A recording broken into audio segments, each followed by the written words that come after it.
Go do Duolingo before the owl gets you. You or your family.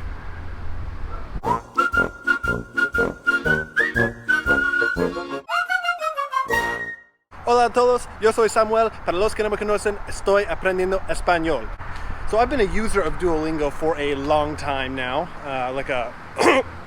long time. And just like with any software, any program, things change. Sometimes it's for the better, sometimes it's for the worse, but regardless, they change. So whether you're brand new to Duolingo or you've been on for a long time trying to see through the updates, I'm going to fill in some gaps and go over a few tips and tricks to get the most out of it. But first, can I just point out, it is beautiful out here today. Beautiful day in the studio. Look at this golden hour, check this out.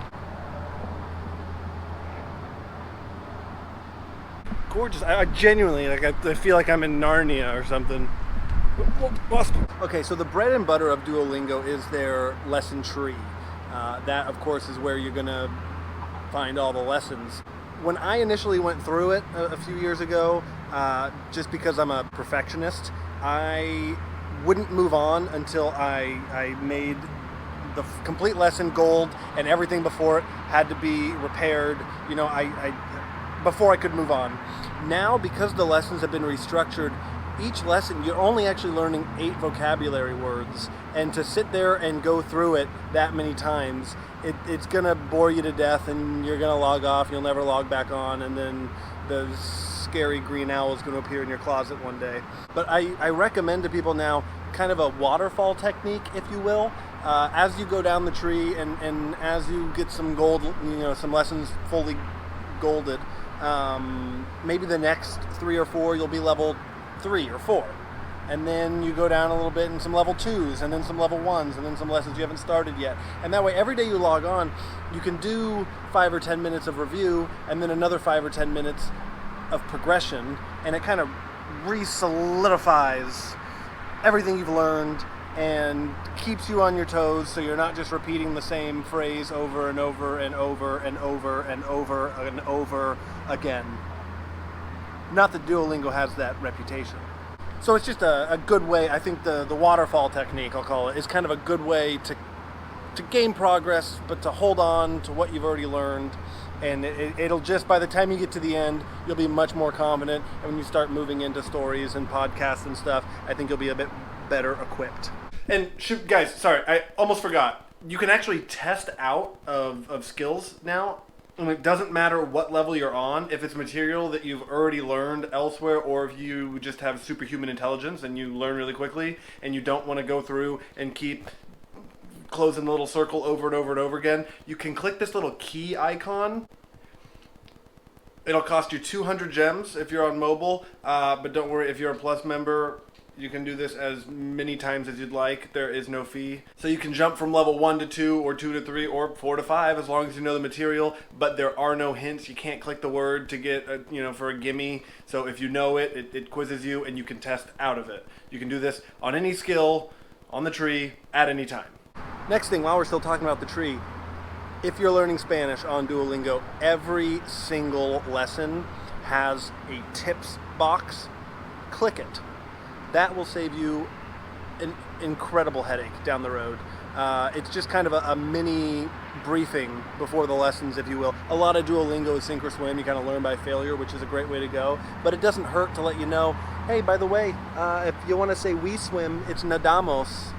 Instead of just, clicking over and over and over and over again, trying to figure out the conjugation. So they help you along a little bit. Again, implementing that into your daily use as you move on to new lessons. Be sure to click tips. You'll learn much quicker, and keep that owl away. And if you really want to get the most out of Duolingo, I think a major key to that is doing it on desktop, on a web browser rather. First of all, I think the questions are just better, and it might just be that you have more real estate to work with and it's just more user-friendly, but there are no hearts on the desktop. That means you can fail as many times as you want, and you don't have to wait. You don't get the sad duo that's like, "Oh, upgrade to Plus," which is a great idea if you want to support Duolingo. I have no qualms with Plus, but if you're not in a position to be a Plus member and you get frustrated and you're worried to move forward because if you fail then you're done for the day and you're holding on to your streak or whatever it is, All of those worries go away when you just load it up into a web browser. And also, there is still no app support for the forums. And if you're not on the forums, sure, like every third post tends to kind of be irrelevant, but every day I just kind of got in the habit. I like to just see what's up with Spanish Today, or people learning Spanish, or lots of funny memes are exchanged. So yeah, if you're not on the forums, check out the forums. They're fun. Moving on to do Duolingo Better. I recently made a video about this, but the stories are awesome. I know not every language has them yet, but if you're learning Spanish, there's a ton of them, and it takes your lessons, which usually have silly sentences like, "I do not hear you since I have cinnamon rolls in my ears." And it puts them into a real world perspective, and you start learning phrases, and you start identifying patterns of speech, and it brings glue together, and you start, I don't know, it's fun to read a story in a foreign language. It's fun if your brother's sitting next to you, you know what's going on with Raphael and he doesn't. I don't know, it's just kind of, it's fun. I mean, I like to talk about people in Spanish, so they don't know what I'm saying. That's half the fun of the language.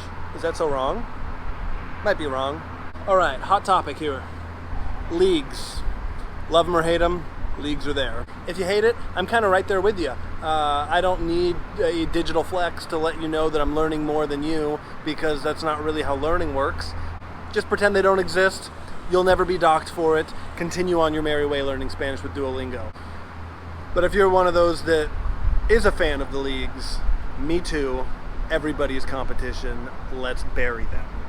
And if you go look at the Leagues tab, not many people know about this, there's an option in there. It's called Ramp Up. It's kind of like a more serious review. You can earn 115 experience relatively quickly. Each little tier of the Ramp Up, you have less time to complete the review. And if you can't get to the end of the review before the clock expires, you have to start all the way over. So while you're looking at the leaderboards and you see that you're only a few spots behind first place, and you want that notification that you won, ramp it up, baby, ramp it up. All right, and another one, I've noticed a lot of people don't know this even exists. I've seen a lot of people talking about it on the forums, is the streak freeze. Kind of the reason I come back all the time is because my streak freeze is just too high to lose. Like, why should I lose it? I've done it for this long, I might as well keep doing it. But there have been times, sometimes when I've flown internationally, just a simple time change on your phone, you can lose your streak. Or, I don't know, sometimes we're just not perfect and you forget. You pretty much set it and forget it. Once you buy it, it'll be used if you make it to midnight and you haven't completed the streak. But yeah, I know one day the streak is gonna end. I understand how this works. But that won't happen till I die. And if it does, I'm gonna be very, very sad. So, quiero decirles gracias por mirar. I've got a few app comparisons coming up in the near future here, to compare some of the easier ways to speak and listen and learn Spanish in general. So if you're learning Spanish, if you want to follow along, please do subscribe. I make videos like this every Saturday, and yeah, go do Duolingo before the owl gets you. You or your family.